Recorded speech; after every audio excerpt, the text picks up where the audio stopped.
आमच्या लाडक्या बहिणींना स्वतःच्या पायावर उभं करायचं आहे. कारण एकनाथ शिंदेने गरिबी पाहिली आहे, माझ्या आईची पत्नीची तकमक पाहिली आहे, काटकसर पाहिली आहे, महिना कसा चालवायचा पाहिलाय आणि त्यातूनच लाडक्या बहीण योजनेचा जन्म झाला.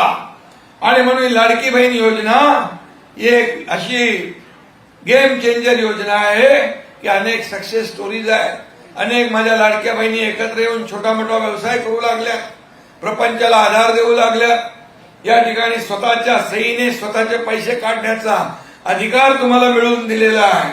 आणि त्यामुळे हा गेम चेंजर ही योजना सगळ्यात आवडती योजना माझी कुठली असेल मुख्यमंत्री पदाच्या कारकिर्दीतली तर लाडकी बहीण योजना. त्यामुळे यावेळचं गणित वेगळं आहे. या लाडक्या बहिणी पूर्णपणे आपल्या बाजूने उभ्या राहिल्याशिवाय राहणार नाही. जसं विधानसभेमध्ये चमत्कार घडवला, अनेक लोकांना वाटलं की महाविकास आघाडीचं सरकार येईल, सगळी पदं वाटून घेतली होती. इथल्या लोकांनी वाटलं होतं, इथल्या लोकांनी पदं वाटली होती, भले यांचं टांगापलटी होईल, पण टांगापलटी समोरच्यांचा झाला, घोडे फरार झाले. आणि आता इथं काय काय काय लोक येतात, भव्या मव्या काय सगळे एकत्र येतात काय.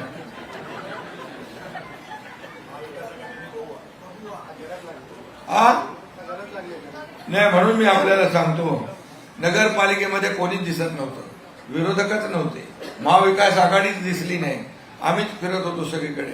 आणि मग त्यावेळेस त्यांनी तर पराभव स्वीकार केलेला. या महाराष्ट्रामध्ये कुठेही प्रचाराला नाही, कार्यकर्ते वाऱ्यावर सोडून दिले होते, कार्यकर्त्यांच्या मागे कोणी नाही. आणि म्हणून इकडे एकनाथ शिंदे ज्या ज्या ठिकाणी गेला तिथं पाहिलं, तिथले कार्यकर्ते भेटले मला, आपल्या लोकांना भेटले. अरे बोले, प्रत्येक गावागावात नगर परिषदेमध्ये शिंदे साहेब येत आहेत, परंतु आमचे नेते कोणी दिसत नाहीत, आम्हाला राम भरोसे सोडून दिले. राम भरोसे म्हणजे राम भरोसे. आणि त्यामुळे एकनाथ शिंदे हा कार्यकर्ता म्हणून काम केलंय, कालही मुख्यमंत्री होता तेव्हाही कार्यकर्ता म्हणून काम केलंय, आजही कार्यकर्ता म्हणून काम करतोय, उद्याही कार्यकर्ता म्हणूनच काम करणार. आणि मग शिवसेना हा आपला बाळासाहेबांच्या विचारांचा पक्ष आहे, आनंद दिघे साहेबांच्या विचारांचा पक्ष आहे, हा खऱ्या अर्थाने कार्यकर्त्यांचा पक्ष आहे, कार्यकर्त्यांचा सन्मान वाढवणारा पक्ष आहे. या पक्षात जो काम करेल तो पुढे जाईल, तर कोणी मालक नाही, कोणी नोकर नाही.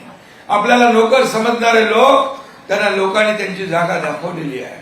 आणि म्हणून बाळासाहेब सहकार्यांना सवंगडी समजायचे.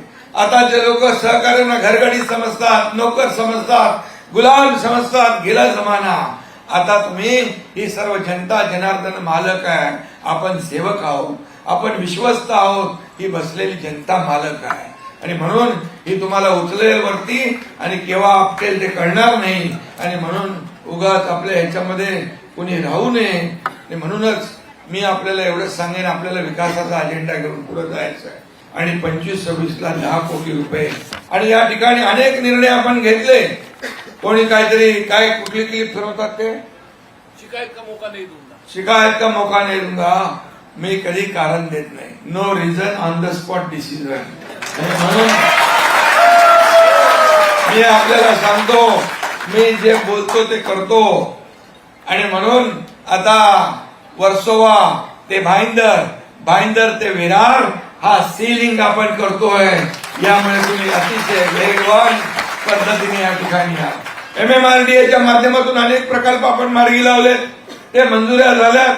त्याला देखील फ्लायओव्हर आहेत, रस्ते आहेत, इतर सोयी सुविधा आहेत, त्या देखील देण्याचं काम आपण या ठिकाणी करणार आहोत. आणि म्हणून आपण काम करणारे लोक आहोत, फक्त बोलणारे नाही. आणि म्हणून तुम्हाला खऱ्या अर्थाने गेल्या अनेक वर्ष विकासापासून वंचित राहावं लागलं.